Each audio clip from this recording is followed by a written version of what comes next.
Okay. Sorry about that.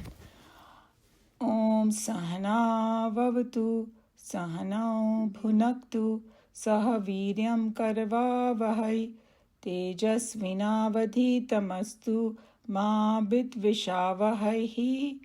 Om Shanti Shanti Shanti. Hari Om Shri Gurubhyo Namaha. Hari Om. वसुदेवसुतं देवं कंसचाणूरमर्दनं देवकी परमानन्दं कृष्णं वन्दे जगद्गुरुं कृष्णं वन्दे जगद्गुरुम्.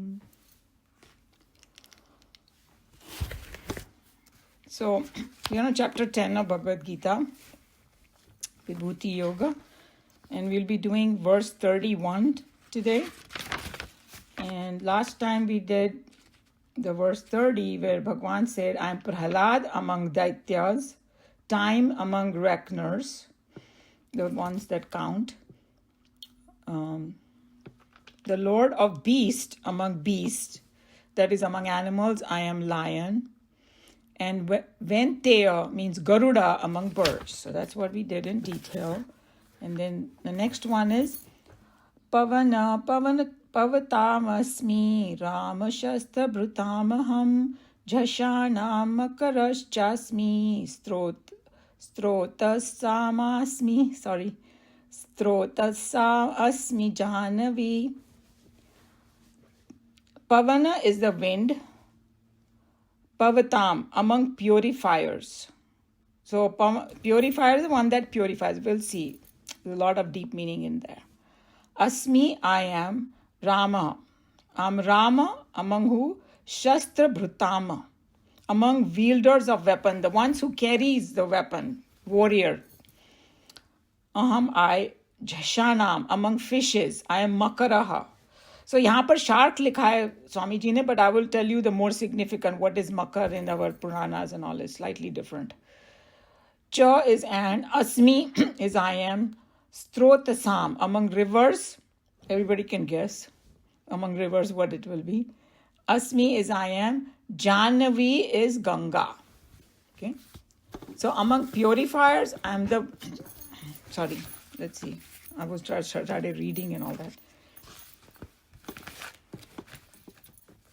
Among purifiers, I am Pavan, wind. We all know air, Vayu, whatever you want to call it. And that is one of the most natural, universal purifiers. That is the air or the wind. And there are so many different aspects to it. So we will see. One is that our body constantly requires air, for us to breathe and to live, basically.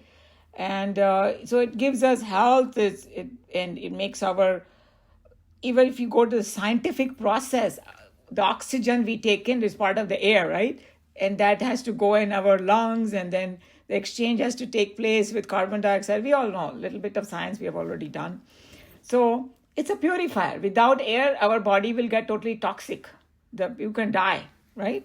So quickly. So oxygen and the carbon dioxide is removed, so it's all air that is coming, exchanging in our lungs, Yeah, exactly. So that tells you everything about purifying. But there are, this is a science so whatever they are saying is amazing. Absolutely, they knew it. And through that, it makes our mind also pure, because when the body is impure, it affects the mind too. So you can say that it purifies our mind and body both. It's a great sevak almost, you can say.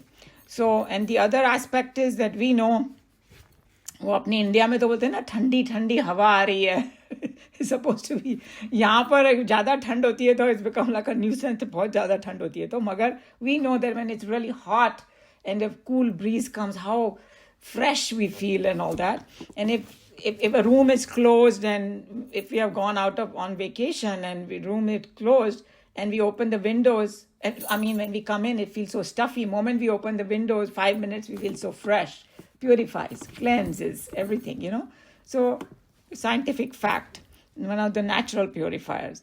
And then other things you can, add on to it. It takes away dust, smoke, impurities, stagnant air, and all that. It takes away. It brings freshness. to our life. And then, it is a cleansing thing for both ourselves, living beings, and nature, both. And then the other subtle things are that there are 5 elements, and air is one of the sattvic elements, subtle element. And it's in our whatever Upanishad and all we are doing, and other places also in our scriptures, Vayu is associated with pranas. Even though pranas it's a broad thing, so there are 5 pranas and all the different systems in our body, but the main vitality comes from the air. So life force. So you can call it Vayu is associated with life force in yogic and Vedantic texts and all that. And it has a universal presence because if it envelops the whole earth and all that, right? So it moves freely. And even while it's moving freely, it itself is untouched by what it passes through, right? It just passes through. So those are the very interesting things. And then one couple of things that Nikhilanandji brought out was very interesting. He said that air does its job, very silently, without making much noise, and we are talking in general. No? Now, don't talk about hurricanes and things like that. Those are exceptions. But in general, everyday thing, what is without making its presence felt, without a big show and glamour and, it keeps serving all the beings. That's what I thought that was such an interesting. We didn't think. And he's saying that everybody knows about Hanumanji, right? He's a Pavan Putra. So Pavan Putra Hanumanji ke bhi wahi sabhi qualities hai, he was saying that how in Ramayana he kind of silently appears. Whoever has read the Ramayana, it suddenly comes and then he just becomes the greatest sevak, silently helping, not being a big show and tell. He's always so humble. So I thought that was such an interesting point he brought. And usually, the sevak literally prepares the ground for the, his boss to do everything. And that's what Hanumanji did. That's how this wind also, or air, does it for us. It's a life force for us. It's there before us, serving us. It's such an interesting point. And then other points. It's a symbol. What is the more deep now significance? Air is a symbol of detachment and purity through motion, and it is also one of the devas, and we saw that in all the hymns of the Vedas and all that, they praise all these things. So Vayu is praised in Rig Veda quite a bit, it seems. And also, obviously, we know that it's a carrier of life and breath, pranas, an unseen force sustaining life. That's what it is, like at such a big significance. Why Bhagwan called it like a vibhuti. And in Upanishad and all, it's also called a pranavayu. The name is given like that because it gives us, and जैसे बोलते हैं ना अपने हिंदी में हमारा एक sentence हम लोग यूज करते हैं, उसके प्राण निकल गए, that means breath stopped, right? That's what we say. So it is associated with that, like pranas. And in the yogic tradition, wind or vayu is a symbol of movement. तभी बोलते हैं ना कि ओ वात ज्यादा हो गया तुम्हारी बॉडी में. Vayu, or there are 3 different elements in our body: fire, earth, and vayu. And then they because it's associated with movement, too much vayu is moving around or something like that, but the fact is that it is critical for our inner purification, and that's why the pranayam works. When we say pranayam karo, usse health better hoti hai, because it is controlling the movement of, or controlling that air, that's called pranayam, because that has such a huge effect on our body. So that's why Krishna Bhagwan said he's my vibhuti. It has this transformating power also, and it shows transformative power through inner discipline. That's what pranayam and all that we do, change our rhythm of our breath and all that, and that will make our health better if we know how to do it correctly. So that's what, in a nutshell, it's a purifier, symbolizes both physical and mental cleansing. Okay. Let's see if I missed anything. And the last symbolism over here is that it's omnipresence it's showing. Wind touches everything and yet remains unattached. Same way Brahman is like that. So that is the deepest symbolism we can find in there. All right. Any question or comment about air? Anybody has anything more to add about air? Okay, so I'll go to the next one. This one, the great sages and all that, they also from the air only they're able to get that cosmic energy, because they can stay without eating. So it's all through the air only that they're able to Interesting, breathe, yeah. they're able to maintain themselves. Yeah, sometimes when they do long meditations and all that, they are not eating any. True. So air, somebody could be sustained by air. That's what you're saying. Once they learn the technique. Yeah, it's so powerful. Yes, true. Yeah. So the next one, it says, among the people who carry weapons, I am Ram. So this is very interesting because whenever it was Nikhilanand ji who said, Ram भगवान का जो family picture है ना उसमें भी वो धनुष बाण लेके खड़े हैं. उनकी शादी के बाद जो पिक्चर फैमिली सब लोग है ना, okay everybody stand together with the new wife and family around him, उसमें भी उनका वेपन नहीं गया कभी भी. तो हम लोग राम भगवान को पहचानते ही उनके धनुष बाण से. We don't think about that, It is so amazing. And then I'm reading Ramayana right now.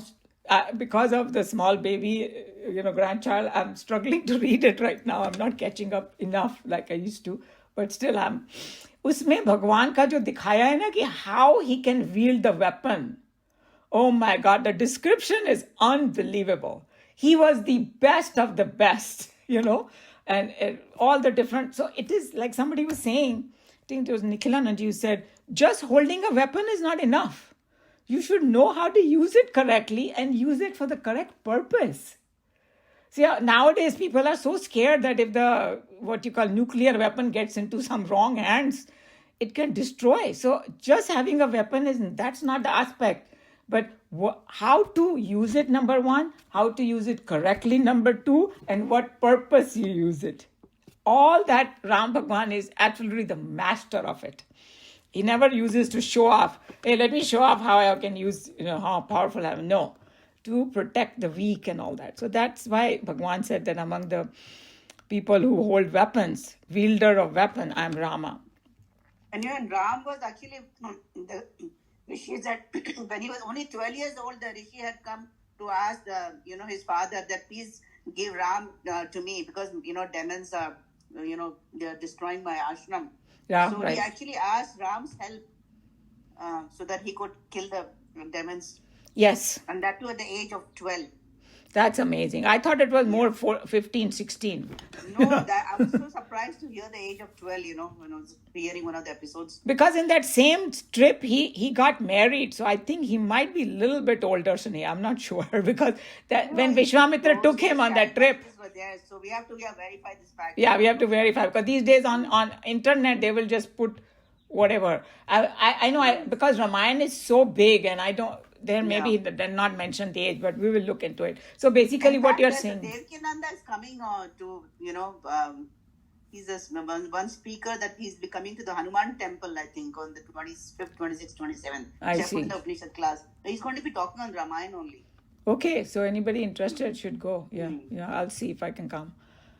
So, yeah, interesting. So Ram Bhagwan's something what I was going to say.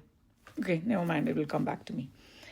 He was a weapon holder, yeah. Yeah. No, I was just going to say that so that in that story, since you brought that up, so sabko malum hai wo story. Vishwamitra ji came and he said, and king said, I'll do anything you want. And when he asked for his son, saying, no, I can't send my son. And then he said, no, you already promised. And he said, don't worry. Because he knew, Vishwamitra ji knew unka janam kyun hua hai. Dushto ka nash karne ke liye he is capable. But then he takes him and he gives him the entire Vidya. Because they are capable people, right? So they gave the entire Vidya he gave, how to wield the weapon. And jitne bhi unki shakti thi, sab de di unhone usko. And baki, so many different people gave him different skills and everything. So anyway, he symbolizes strength, Ram Bhagwan, guided by restraint. That's the most important thing, because when if you somebody have a big strength and they're just showing off for wrong purposes, that's no good. By restraint. And then power governed by morality. That's why Ram Bhagwan is so famous, because he Maryada Purushottam unko bolte hai, right? Purushottam means best among the men. Maryada means who keeps his boundaries. So that's why it is governed by morality. And then victory rooted in virtue. Not just, I want to win this war or something. No, there are virtues involved in this and all that. And the deeper symbolism is what? That Ram represents not just physical strength, but inner warrior in us. Inner warrior, जैसे कि भगवान ने बोला ना गीता में अर्जुन को, he always says, Parth, you can do this because you are strong. You are a great warrior and you can come over your weaknesses. Mental strength की बात हो रही है अभी. So inner warrior who fights a dharma in the world and within the self. So that's what it is. And then, one point, I guess I already mentioned, but I'm just looking at my notes, that weapons are like double-edged sword. So we already know that. It can destroy or it can help. So that's why Ram Bhagwan is chosen, because he does. So we discussed that. And then he was just saying, Nikhilanandji, along those lines, that in our scriptures and our Puranas, Devtas are more pure in their heart and all, and they are shown as a... कभी भी कोई ऋषि मुनि को कोई weapon वगैरह देना होता था ना, जो वो लोग रिसर्च और अपनी तपस्या से बनाते थे, वो हमेशा देवताओं को देने की कोशिश करते थे, because they could be doing something better with it. So just brought one more point. And then and these weapons, Ram Bhagwan used to destroy the evil and protect the good and all that. That's what it is. And then he was just bringing the Gita into it, which was like the most famous verse, Paritranaya sadhuna vinashaya cha vidrushkatam, dharma sanstapnathaya sambhavami yuge yuge. He's saying that Krishna Bhagwan also told Arjuna that I manifest time to time to, get rid of all the evil, protect the good people, and that's what Ram Bhagwan is doing to the holding the weapons and all that. And then other things is that the bow is symbol of discipline and not aggression, So that's what some symbolism, deeper symbolism. And it's like a true strength and not some brute force and all that. And it is a power through truth, patience, and divine will. That's what this... Where did Bhagwan get this power for the weapons and all that? With all these virtues, And it's interesting that different saints and sages, the ones who have done commentary on Gita, mostly they have taken Ram Bhagwan, okay, including Chinmayanandji took the Ram Bhagwan. But Shankaracharya ji actually said that when he says Ram, he means Parshuram. Okay, Parshuram mein bhi Ram aata hai, right? Now, and everybody knows the story of Parshuram. If you don't, then he was actually a Brahmin who acted like a Kshatriya, because he took a vow. Because what had happened was that Kshatriyas had become a group of them, or whatever you can call, at that time when he was on this earth. They had become like tyrants. ऐसा होता है ना कि the army is supposed to protect the country, but if army only takes over the country and becomes tyrant, ऐसा होता है कई देशों में, that the army start controlling everything and all that. So that's the problem. Like in our body, the defense system we have, our immune system, that start working against us, it becomes an whatever disease they call it, right? Same way about army. So Shankaracharya ji, this Parshuram ji ने वाव लिया कि मैं ये जो है ना जितने भी दुष्ट क्षत्रिय मैं सबका नाश कर दूंगा, And so he held the weapon to fight against or annihilate evil at that time. So उनका भी एक वरा है to hold the weapon and all. So Shankaracharya ji took that route, which is fine. I'm just bringing up different things about, this particular verse. But There is another saint, Madhusudan Saraswati. He's also very famous, did a lot of commentary on Bhagavad Gita. He takes a little bhakti mark. So he's saying that, he says that Ram Bhagwan is mentioned over here in this verse. And he's saying he stands for dharma, valor, and compassion. That's what his stand.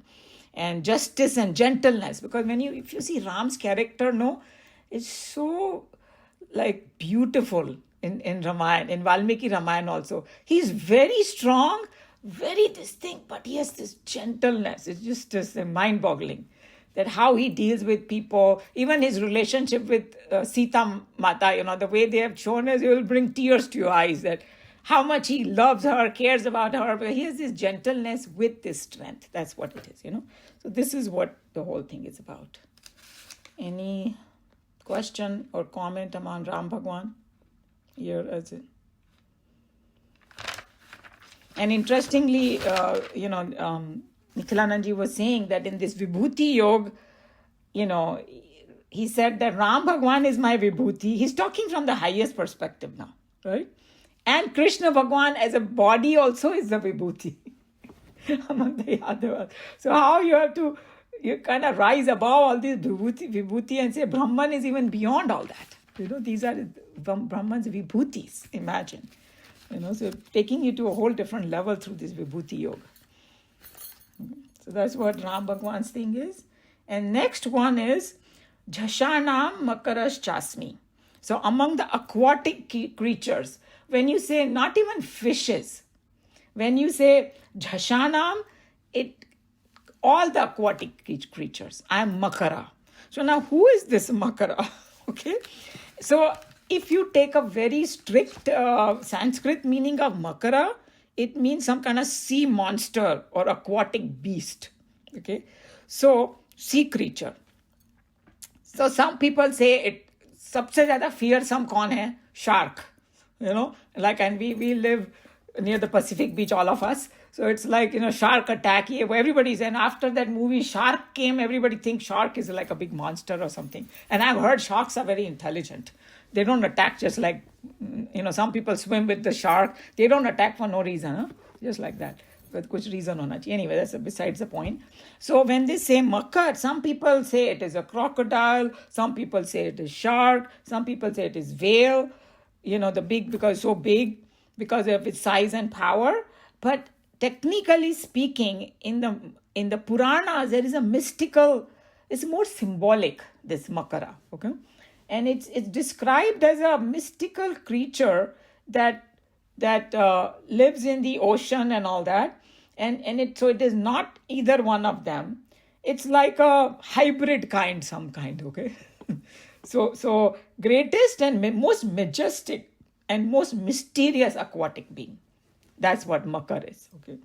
And it's portrayed sometime when they do the little iconography, they call it, in the mandirs and things like that. Hey, they're showing Makar. What it looks like half crocodile. Sometimes they do it half crocodile, half elephant. Sometimes they will do half crocodile and half fish. They even go as far as doing half crocodile and half peacock. Who knows? Just your imagination, okay? But idea you have to understand, a most powerful and fearsome being, that rules the deep waters. You are not even going to see Makar around, floating around like we see dolphins jumping around sometime in the water. You won't see that because it is in the deep water. So what is the symbolism? That's what is for us is the most important one. So symbolism is that it's a very deep primal energy. Okay, that's what it is. So this hybrid creature of what we are talking about, and it's associated with, we did the Varuna, right? The Varuna is, among all the water bodies and all whatever, Varun is the Devata of the oceans. Varun का जो क्या बोलते हैं वाहन है, उसका जो vehicle है वो मकर है. Okay, now imagine. So that's what you have to think. Who's this Makar? So he's some kind of some other angles we take. Large, exceptional aquatic creature, or you can say great and mighty species of fish. And like we know that certain creatures, they were there at one time, like the dinosaurs. Nobody has any doubt that dinosaurs roamed the other because they have the bones now. to prove it, right? The dinosaurs were there. And even Ram Bhagwan ke time pe jo Vanar the na, they were a different species than the monkeys. We cannot say classical. How can this Hanumanji and all those people can talk in the different our Sanskrit language, they are Pandit of Vedas and all that. So Vanar means that which is not human, but they are not classical monkeys either. See what I'm trying to say?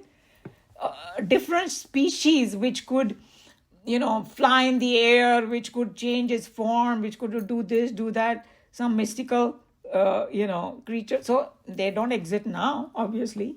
So we can say, who knows, at one time there must be something looking like Makara. I'm just giving an angle. Whether you believe it or not, that's up to you.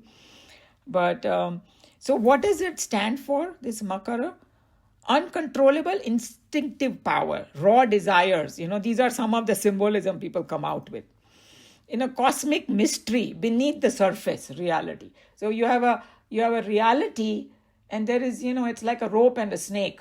We are seeing the snake, but actually underneath there is a rope, like that you can say. So then below the surface, there is some Shakti, there is some desire. It's something like in every atom, there is like tremendous Shakti. Usi se to atom bomb bana hai na? Think about it. How much power is there in the universe? So this symbolizes that, this Makara, because it's like a deep sea creature. That's why. And then the other symbol is that, hey, God is, like we were talking about, every different kind of powers, God is everywhere. Okay, so this particular mysterious, force of nature is also divine. That's what the symbolism is. Because Krishna as a soul is in everybody, everywhere. And then the Madhusudan Saraswati that we were talking about, he also commented on, and he's saying it's a form of a fish of fearsome form and great strength. Okay, terrifying appearance, immense power, all these things come, and then let's see if there is anything else. Yeah, hidden power I already talked about.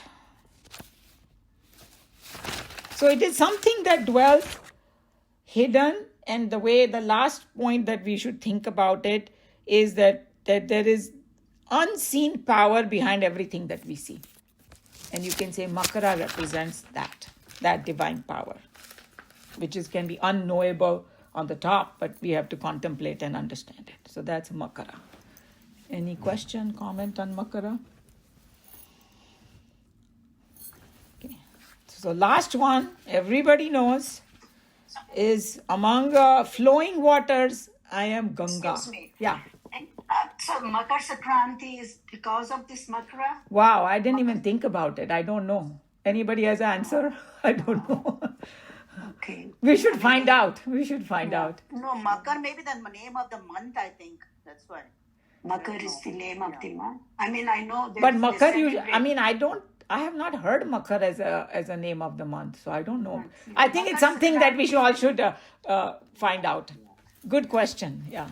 Yeah, you should do more research, Uma, Yeah. both of us, and all of us at least. Yeah, all of us, and I'm sure somebody will come up with some good, and I'll also do it, because I'm also got curious now, Urmilji.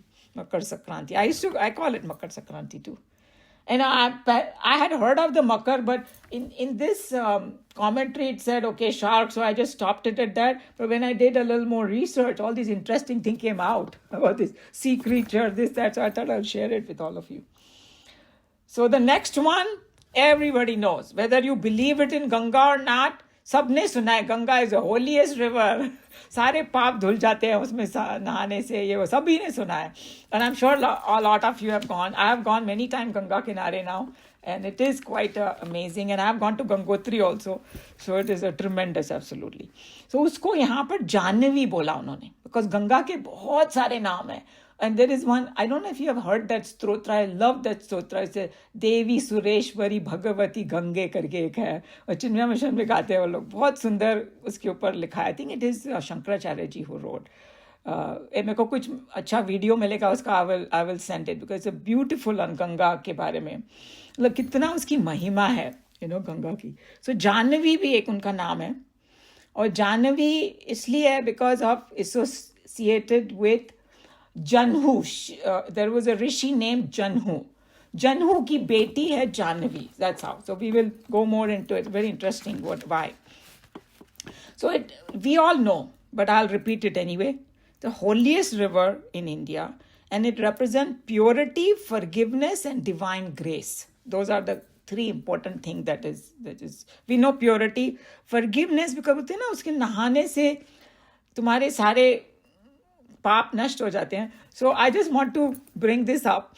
There is a joke. It said that ऐसे कैसे पाप नष्ट हो जाएंगे?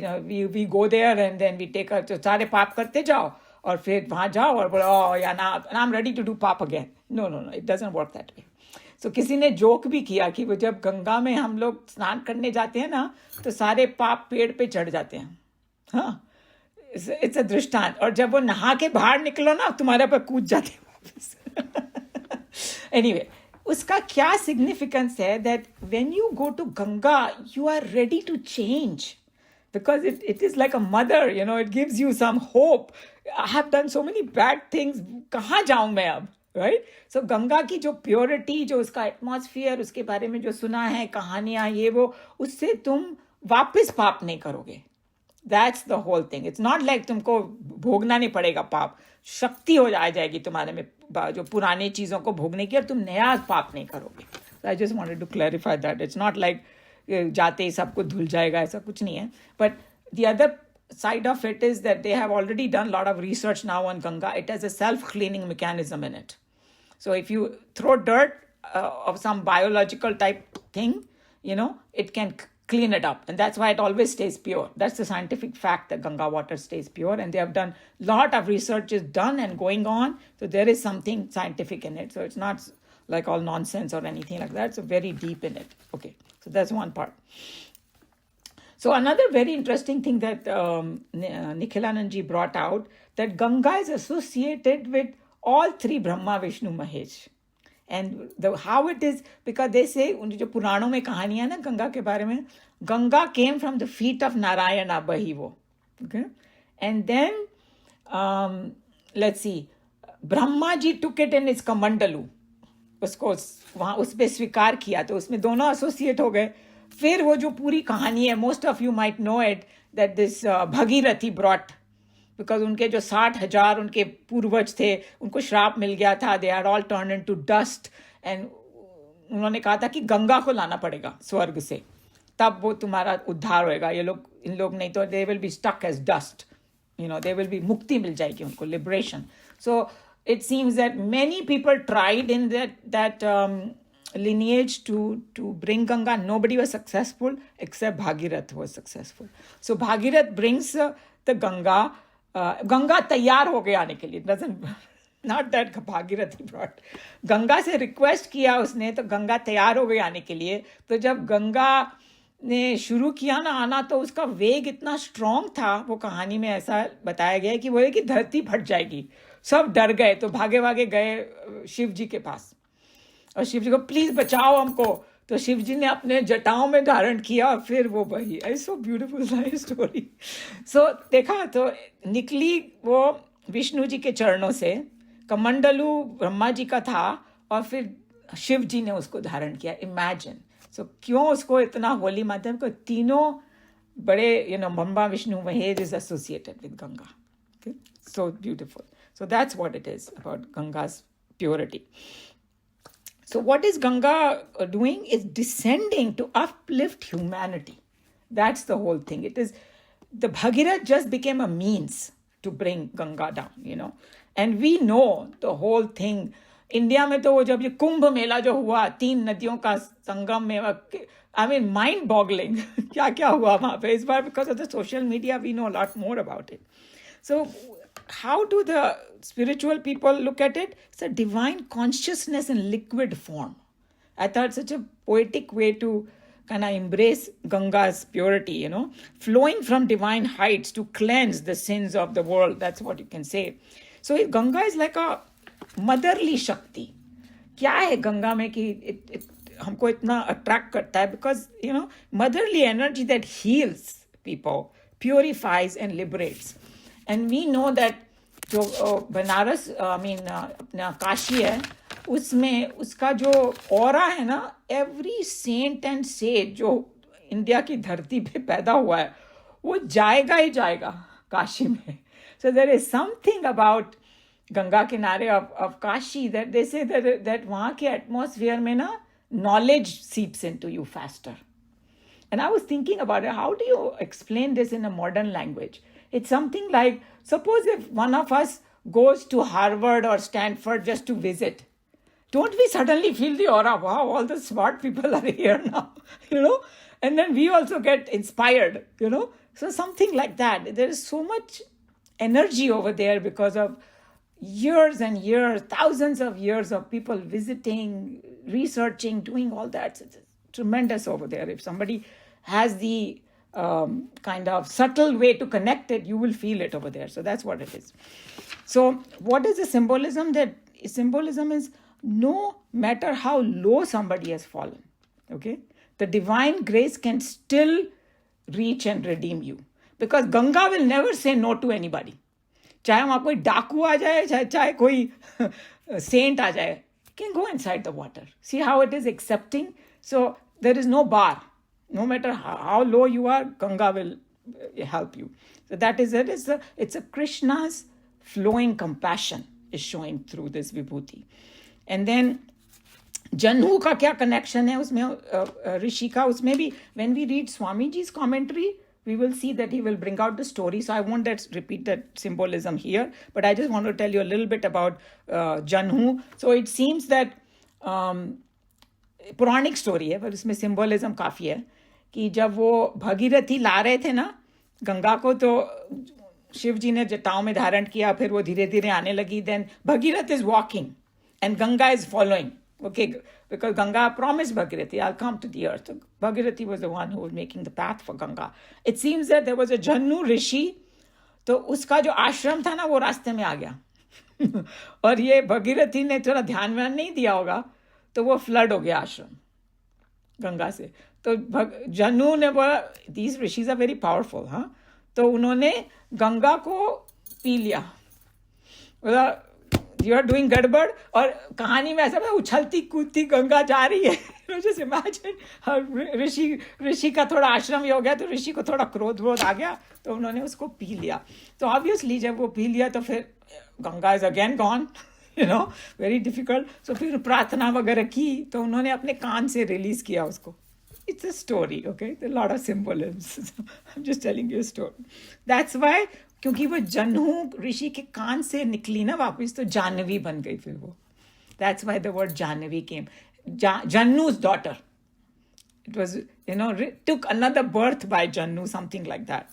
symbolism is there so we'll see more deep symbolism so that's what it is so it has a very divine status we know that so Madhusudan Saraswati took a bhakti angle he's saying that the way he describes it Jahnavi descended from the heavenly realms and it because it is the highest celestial river if you see among the rivers it has even in the that loka it has got the highest status Ganga okay and why it is so because it's touched by the feet of Narayan that's why it is considered so beautiful this thing Ganga that when we look at it we remember that it is coming from Narayan's feet so that's what it is Bhagwan's grace descending on the earth and then so it's not the people who have Shraddha in Ganga they will say Ganga is not just a river it's a living divine presence that's how they will power it has a power to liberate us if you continually connect with Ganga it will give you that power to liberate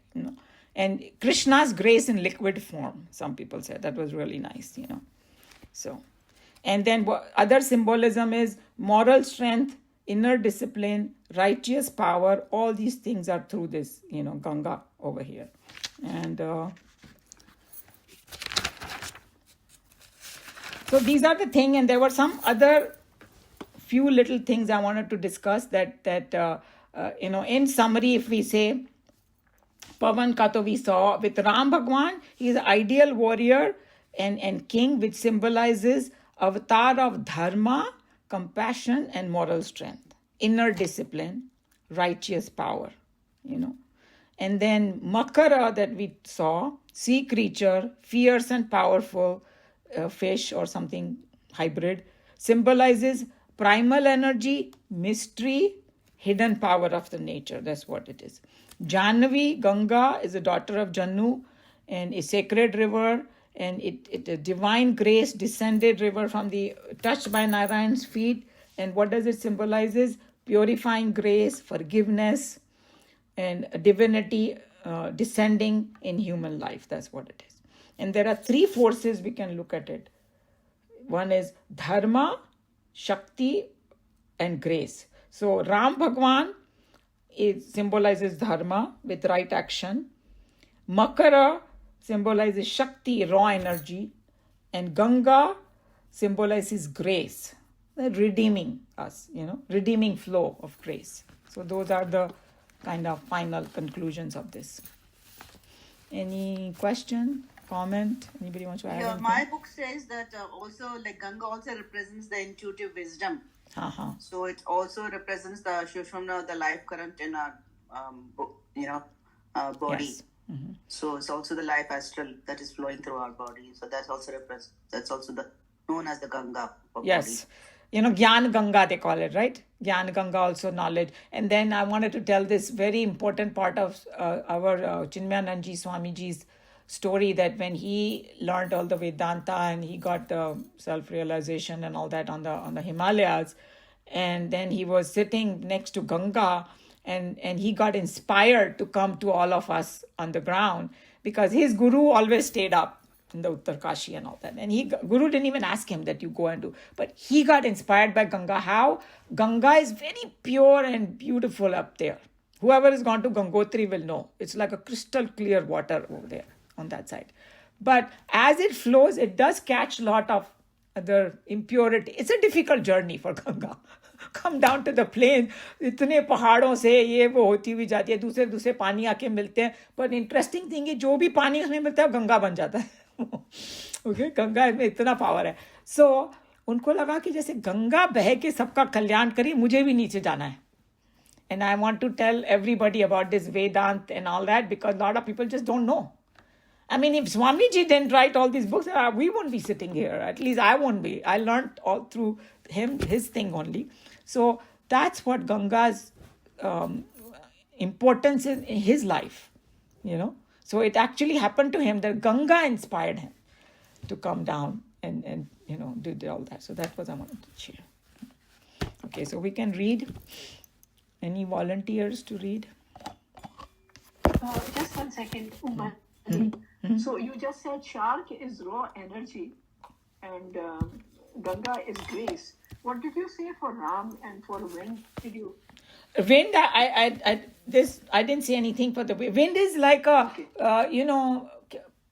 cleansing, purifying, right? And Ram Bhagwan ka I said dharma, holding dharma and the right action. So dharma, shakti and grace, three forces, different forces of life. And, you can, if you want to add pavan to it, pavan ka main is, the wind purifies, or purifier. Because in our material world, something to purify is so important. That's why we do a bathing every morning. All these 5 elements are purifying for sure. But it seems that out of all, the most powerful purifier is air, because of our breathing also. If we didn't have that breath going in our body, we are dead. थोड़े दिन पानी नहीं मिलेगा तो हम शायद जिंदा रह सकते हैं. सांस चली गई, imagine, right? We are gone within like 5 minutes, dead. That's why, because the body needs constant oxygen to sustain. The purifying is that force. Does that make sense, Veeraji? Umaji, the one you were talking about, the scientific study, it says the study reveals that Ganga water contains 1100 types of bacteriophages which target and destroy harmful bacteria by infiltrating and hacking their RNA. Yes, so that is, absolutely. That's what they are connecting with the science. So this is what it is. Now we see these phenomena and we say, no, they just made it up, ऐसे. But then scientifically they are proving it too. Because the truth is that Ganga में कितनी impurities डालते हैं, फिर भी वो pure रहता है. कैसे हो सकता है ऐसे?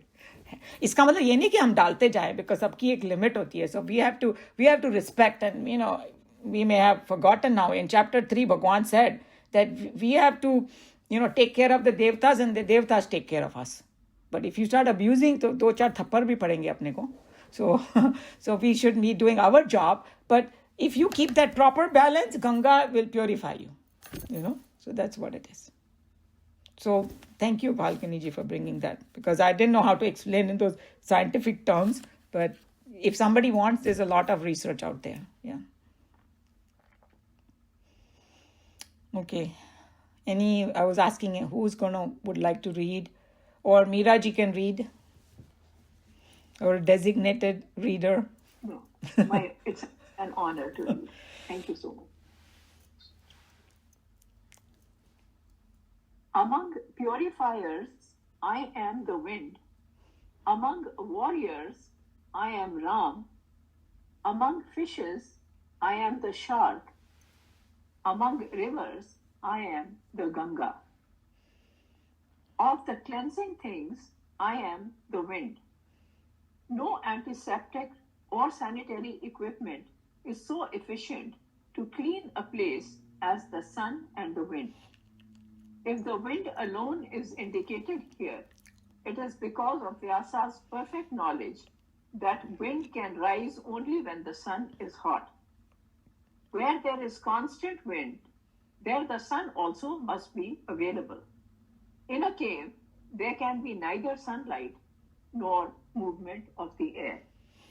I learned so much science when I read Swamiji's commentary, because he said, and then these verses are very compact, lot of subtle meaning, and then you have to go deeper. So he's saying that both are actually very cleansing, sun and the wind, but they're connected, because like he said, that the wind will not move until the sun rises. So sun is already part of this whole purifying thing. So how beautiful, that when he said wind, we have to take sun also with it. Yes.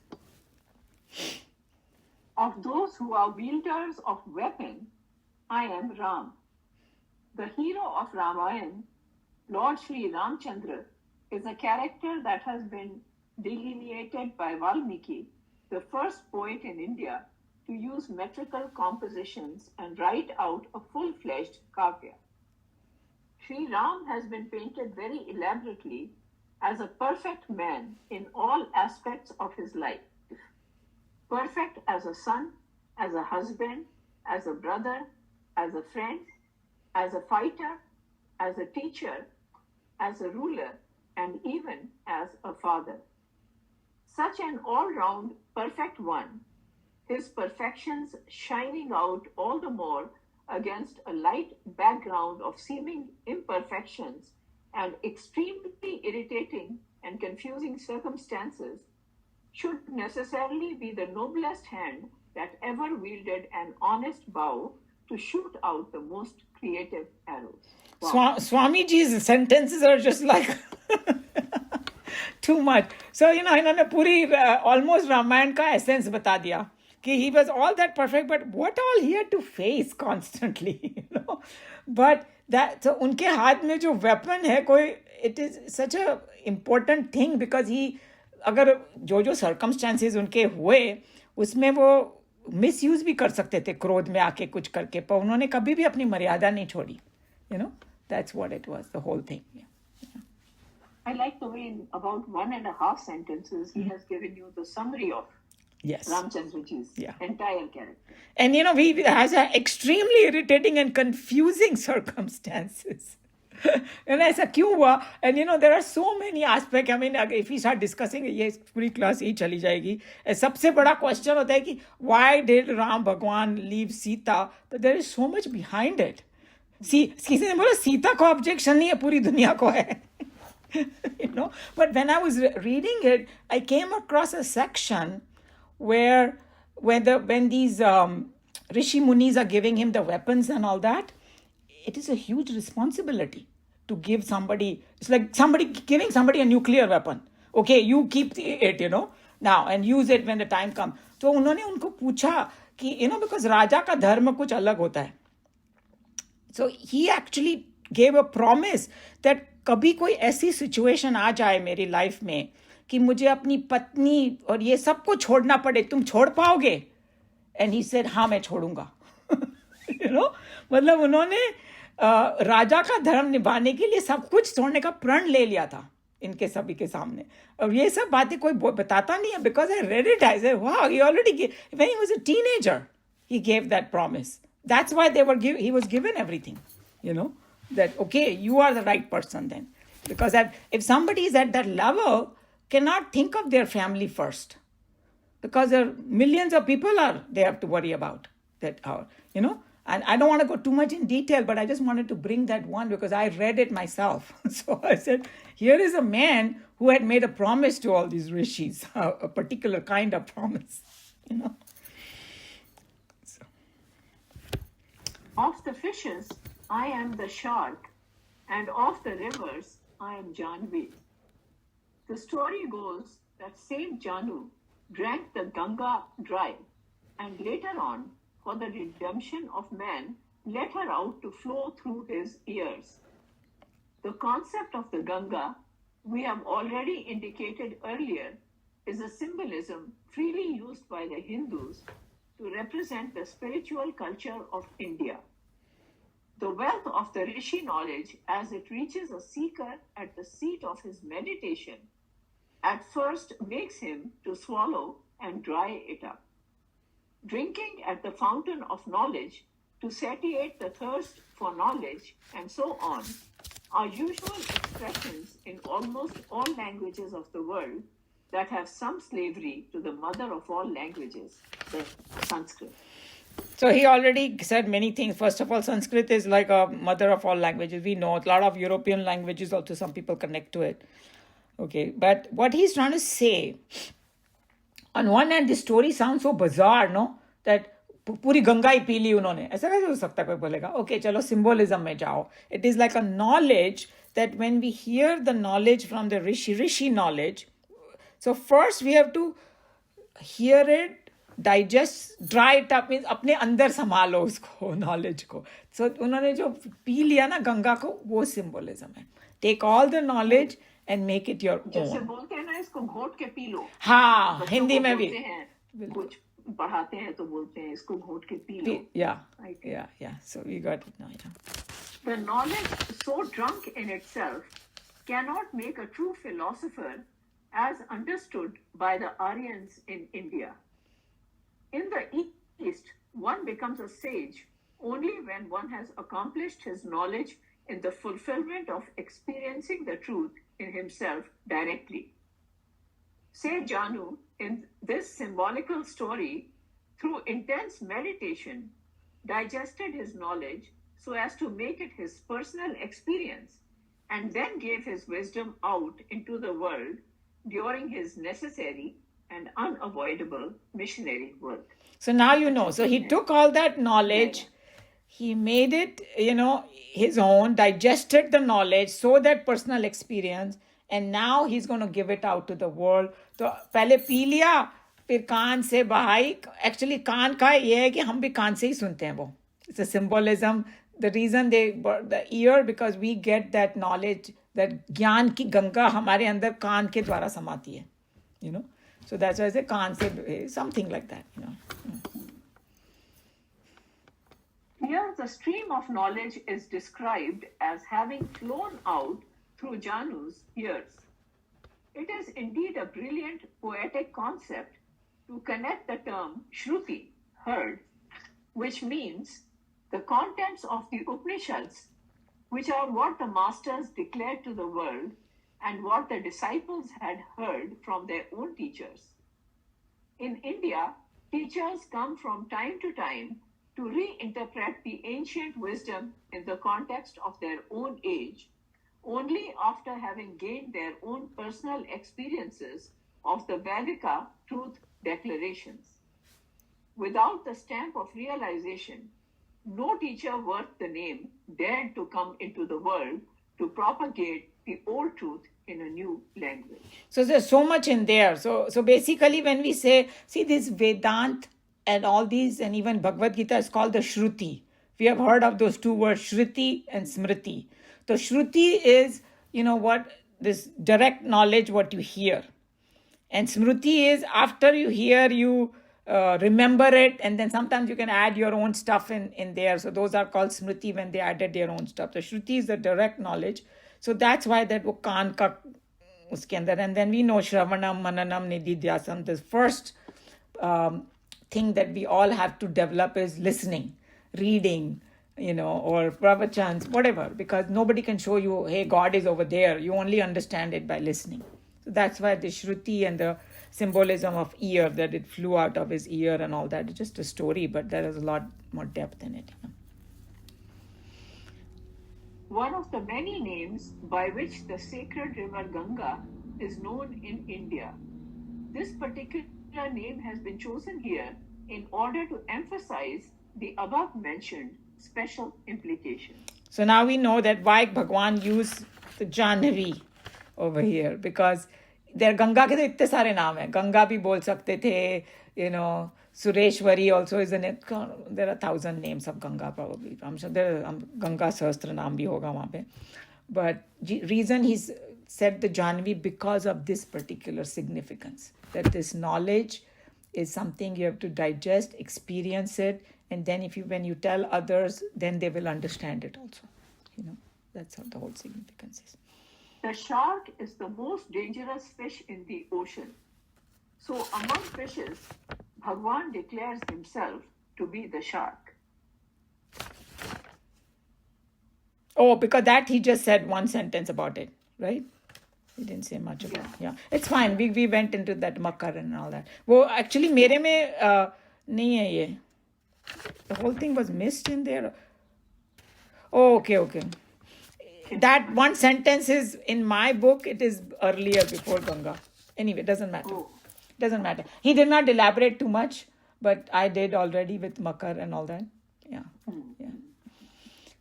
Any question or comment? Anybody wants to add anything about these vibhutis?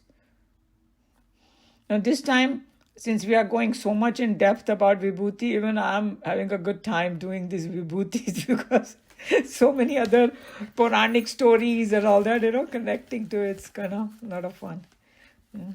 Yeah, I think they have used Janhavi as a second name for Ganga. Like they said already, to bring home that particular point. Yes. It's like unless you absorb internally whatever knowledge you are reading or hearing, it is not going to make any impact in your life. Absolutely. जिस तरह आप आजकल मान लीजिए आप कोई recipe देखना चाहते हैं तो आपने इंटरनेट पे रेसिपी ढूंढ ली, लेकिन until you do it actually करके देखो, उसको देखो कैसे होती है, जब वो कर लोगे तब तुमको actually समझ में आएगा. Right. Whatever it is, वो कैसे होता है, क्या होता है. So that kind, I think वो experience आपको अपने आप करना चाहिए. I think that is the reason. नहीं तो गंगा के बहुत सारे नाम हैं, like he has said. Yeah, I think you got the point very beautifully. That's exactly why they hated you. So यहाँ पर वही मैं बोल रही थी कि somebody we were discussing about Gita. I said Gita is such a compact thing, और जिस ढंग से उसको, because it is in the shlokas, इधर एक बिंदी इधर से उधर तुम नहीं कर सकते. Number one. That's why जो 5,000 साल पहले भगवान ने बोला वही है. Nobody can change anything because it is sung in a fixed meter, right? That's one point. Secondly, every word that it is in there, you literally cannot change it because there's so much depth in it. And this Janhavi is one of the examples. That Bhagwan, kitne sare, and Ganga Naam is the most popular one. He still used the word Janhavi because he wants us to think about this whole story and the symbolism behind it. And then as his students was Arjun at that time, Arjun said, I'm your disciple. Arjun had already read all these stories. He knew it. That's why Bhagwan is saying, because the moment Bhagwan says Janhavi, Arjun ko sara ho aa jayega. Why he's saying Janhavi? Because he knew the story. For us, we are learning it now. But Arjun was a Gurukul student. He had already studied everything when he came. But he had just forgotten. He didn't know how to connect to everything. So that's what he's making him do. Yeah. Okay, so I will stop Bhagavad Gita here. Sarva dharman parityajya mamekam sharanam vraja aham tva sarva papebhya moksha ishyami ma shuchaha Hari Om Shri Gurubhyo Namaha. Hari Om.